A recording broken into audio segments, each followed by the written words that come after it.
Et si Greta Thunberg stoppait la famine à Gaza?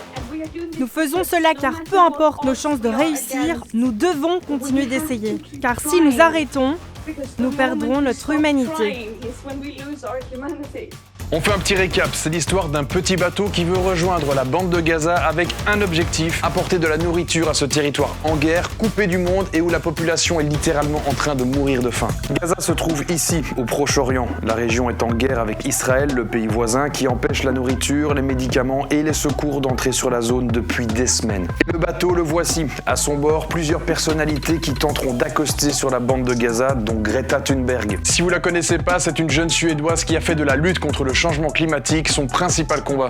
À 15 ans, c'est elle qui a lancé le mouvement de refuser d'aller à l'école pour manifester pour le climat. D'ailleurs, beaucoup de pays dans le monde avaient suivi son exemple, comme la Belgique. Aujourd'hui, elle se bat aussi pour la fin du conflit à Gaza.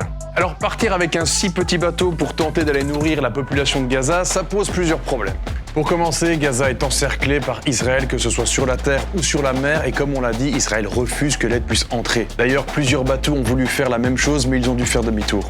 Ensuite, même s'ils parvenaient à entrer sur le territoire, la quantité de nourriture qu'ils transportent est beaucoup trop faible pour changer quoi que ce soit à la situation sur place. Ah oui, des millions de personnes souffrent de la faim là-bas. Mais pour eux, cet acte est pourtant loin d'être inutile, c'est ce qu'on appelle un acte militant. C'est un acte qui vise à porter l'attention sur un événement jugé grave ou important par les personnes qui le posent. C'est un acte pacifique et symbolique qui veut faire ouvrir les yeux au reste du monde face à la situation que vivent les habitants de Gaza. Alors voilà, le fait que l'opération réussisse ou pas, qu'elle soit utile ou pas, ça n'a pas vraiment d'importance pour les personnes sur le bateau. Tout ce qui leur importe, c'est qu'on en parle, que les choses changent. Et on en parle, donc c'est que ça marche.